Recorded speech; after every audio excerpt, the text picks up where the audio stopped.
Earlier this year, Tesla CEO Elon Musk said that he anticipated Tesla Model 3 standard range production would begin in the middle of this year.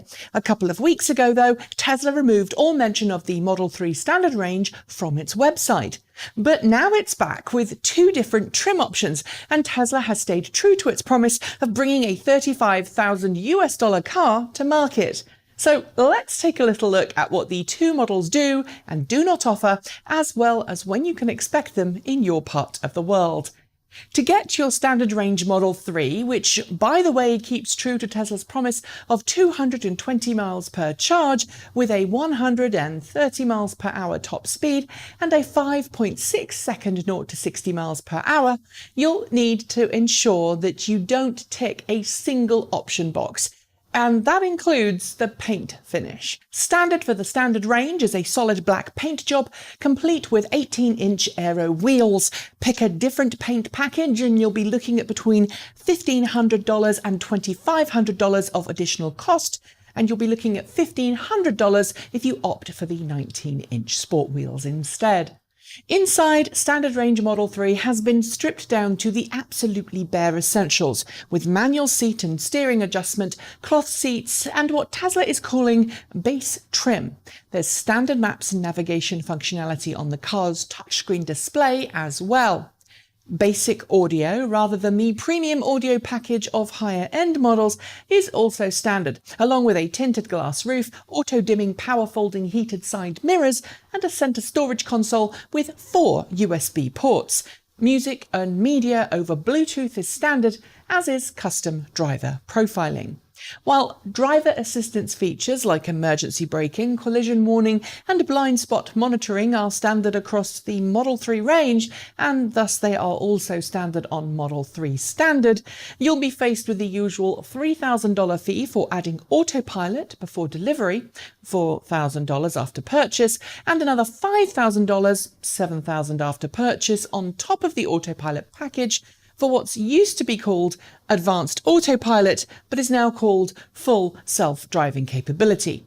Standard Range Plus, meanwhile, adds a little extra range, 240 miles per charge, a 5.3 second 0 to 60 miles per hour, and a top speed of 140 miles per hour.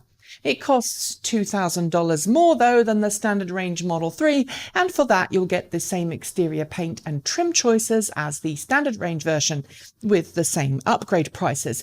But you'll also get a choice of what Tesla calls partial premium interior, standard, or black and white partial premium interior, which adds another $1,000 to the price. This partial premium interior, I should note, isn't quite the same as the full premium interior trim option on higher-end Model 3s. That $2,000 extra for the standard range, plus 3 if you opt for the black and white interior, adds the 12-way power-adjustable heated front seats that most people have come to expect of any Tesla, plus what Tesla calls premium seat material and trim. Everything else about the interior is the same, with the exception of 2 docking stations for smartphones in the center console, in addition to those 4 USB ports. On the outside of the Standard Range Plus, you'll also get LED fog lamps, something that the Standard Range Model 3 doesn't offer. Other than that, the rest of the Model 3 lineup remains largely untouched. So what do I think? Well, first, it's great to see Tesla meet the Model 3 standard range promise ahead of time, and it's certainly going to make a lot of prospective Model 3 owners very happy indeed. However, Model 3 standard range is very much a stripped-out version of the highly praised plug-in. I should also note that Tesla's decision to gut the Model 3 interior and go manual adjustment on seat and steering may upset some, but it's a very smart move to ensure that Tesla can still deliver on its promise of a $35,000 affordable EV. I'd much rather Tesla did this and keep its promise than not deliver on the price. Sure, these are features many will expect, but since Tesla also offers the Standard Range Plus for a little more, which has those features, it puts the decision in the hands of the customer. US customers can now order a Model 3 Standard Range or Standard Range Plus with deliveries as early as next month in some parts of the country.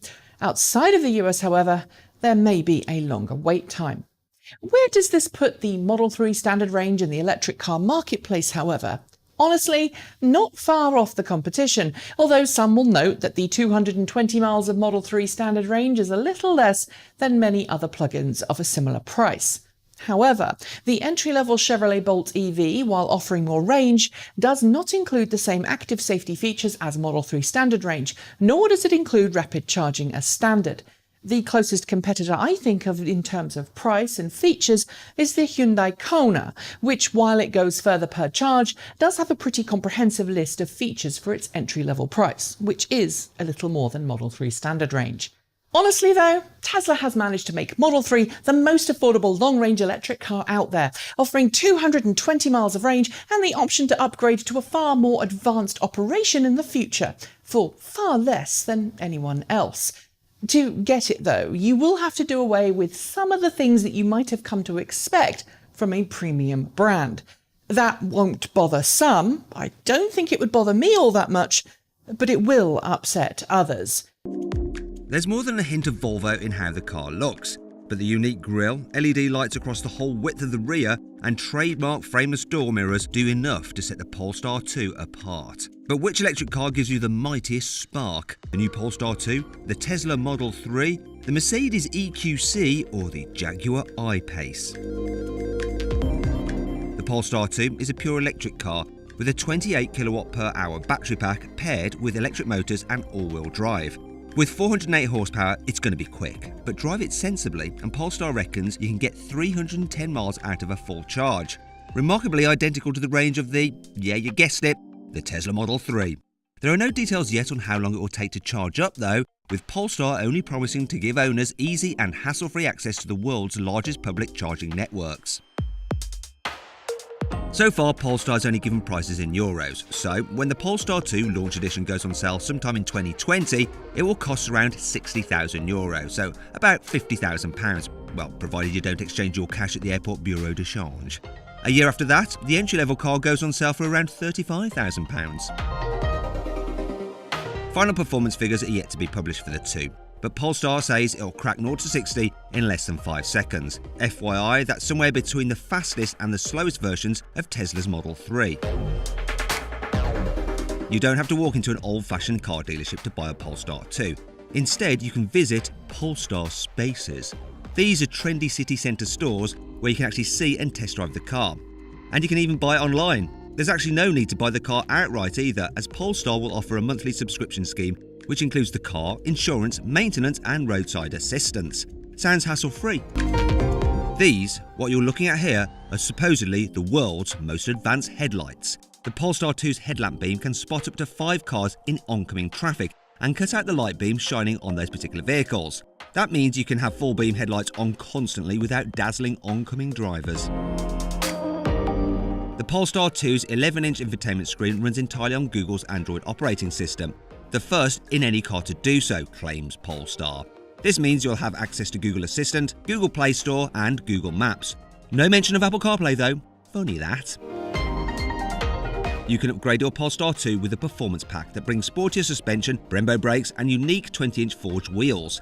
It also includes other delights such as gold seat belts, gold brake calipers and gold valve caps. Oh my god, how horrendously ostentatious. Thought this was supposed to be a cool car. You won't find any dead animal skin inside the Polestar, as it's completely vegan. Yep, you heard that right, vegan. According to the official press release, Polestar says, "We've designed a standard vegan interior that will appeal to the forward-thinking audience who will subscribe to the Polestar 2. Right on." Integrating your car with your phone is high on Polestar's priorities. For instance, your mobile doubles as the car's key. The Polestar 2 senses your phone as you approach it and unlocks itself just before you reach for the door handles. There's no start button either. When the phone is inside the car and you are in the driver's seat, it's ready to go. Actually, there is a starter button in the form of a sensor which is built into the seat underneath your bum. Ha! So basically, you start the Polestar 2 with your ass.